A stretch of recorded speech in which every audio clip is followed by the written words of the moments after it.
After Dope House Records, Baby Bash released the Smokin' Nephew in 2003. That was his first release under Universal Records. At this time, Baby Bash was managed by Charles Chavez, owner of Latium Entertainment. For those who don't remember Latium Entertainment, Latium Records released Lucky's first album. They also released Lifestyles albums, and they had different compilations that were released and had other artists signed to their label. The album cover for the Smokin' Nephew was simple. You have him on the front cover and him on the back cover. I believe the major label decided to do this because it would be easier for people to put a face to the music.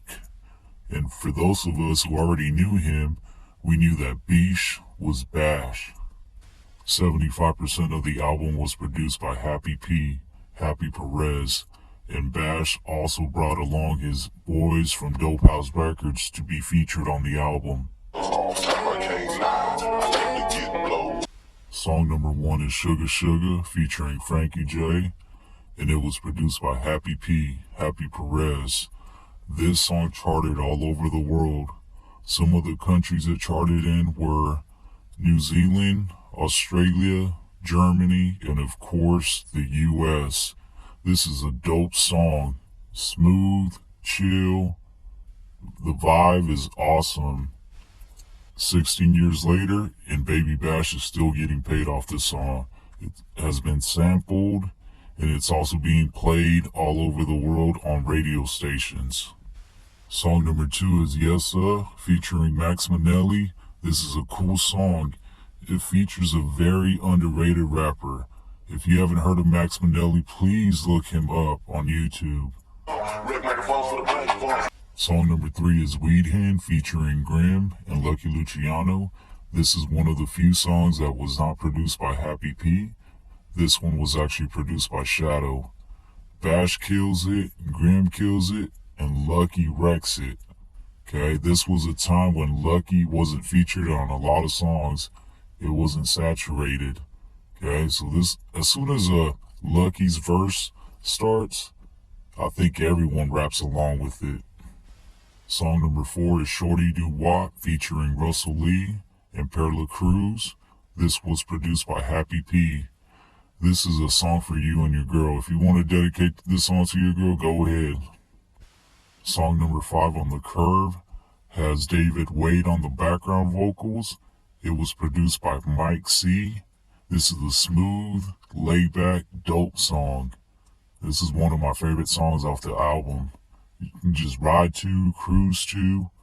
If I'm listening to the Smokin' Nephew and it's on the Curb, after it's done, I'll replay it. It's a dope jam. Number 6 is Sexy Eyes featuring Russell Lee, and it was also produced by Happy P. It has a cool hook by Russell Lee, easy lyrics to remember, it's catchy. Okay, this is for all the girls with them sexy eyes. Song number 7 is Image of a Pimp. It features Oral Lee and Lucky Luciano. It was produced by Oral Lee and Big Ice. It's a dope song, dope beat. Oral Lee is from Norway, and as soon as you hear the beat, you know you're about to hear a dope song. Image of a Pimp is a dope song. Oral B kills it, even though I don't understand what he's saying. I know he's saying something about image of a pimp. He kills it. And then Lucky wrecks it, Bash goes off. It's a dope song. I'll listen to this song 3 to 4 times before I play the next one.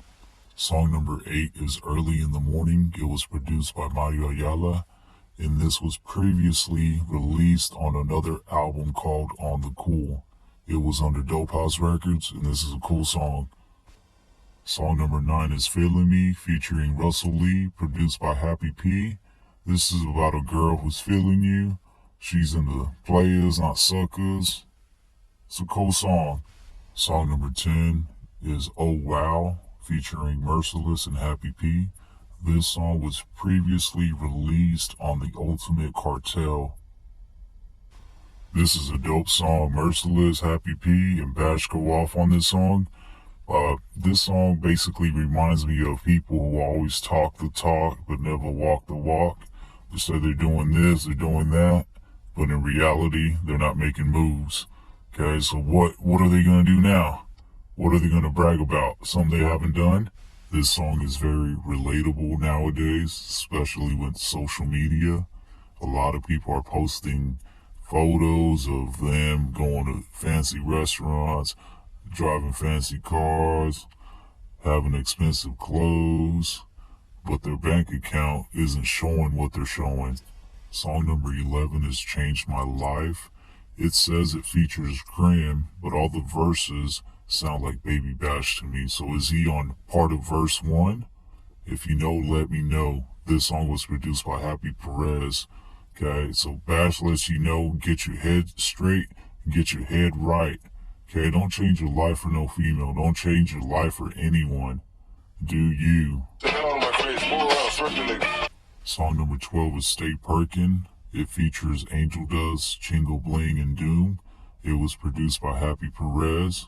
It's a dope song. I like this jam. Okay, Chingo Bling stands out. He's a fool at the end, just a lot of trash talking. He makes me laugh, man. His verse is also funny. He starts off with $20,000 chain, Walmart shirt. Funny dude. Song number 13 is Pollution, featuring Russell Lee, Grim, and Rashid. It was produced by Happy P.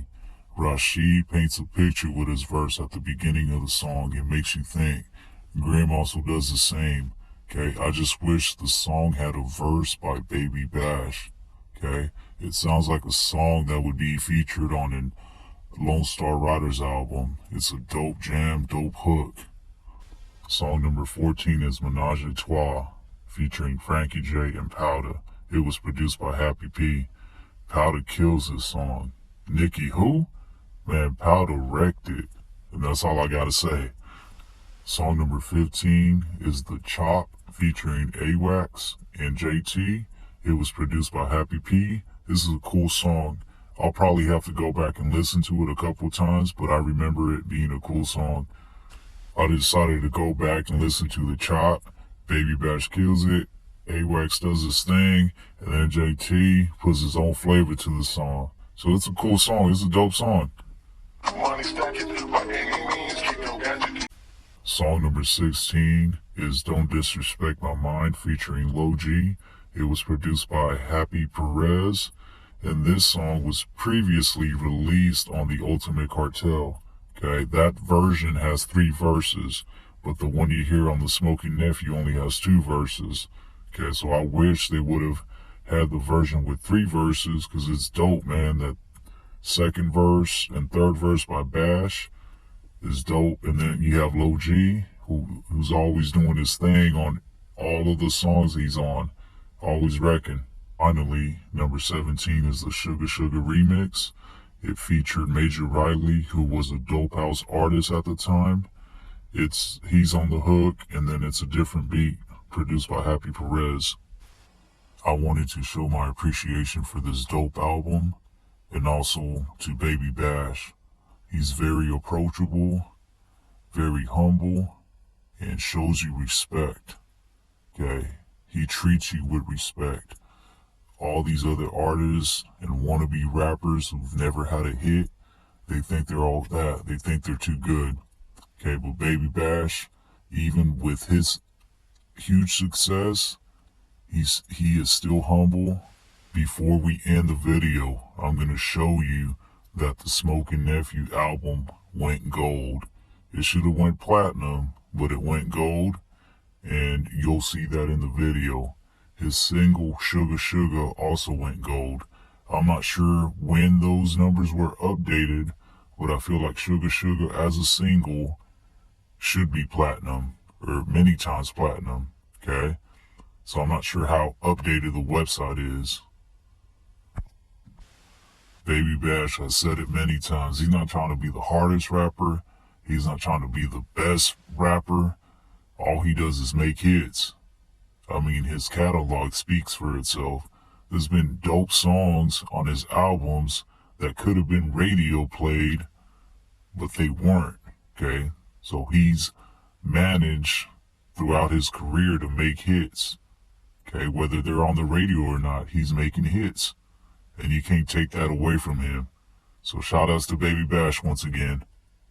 Even after decades, Baby Bash is still showing love to the dope house, and he is currently a marijuana activist. One last thing, keep it player, don't be a hater.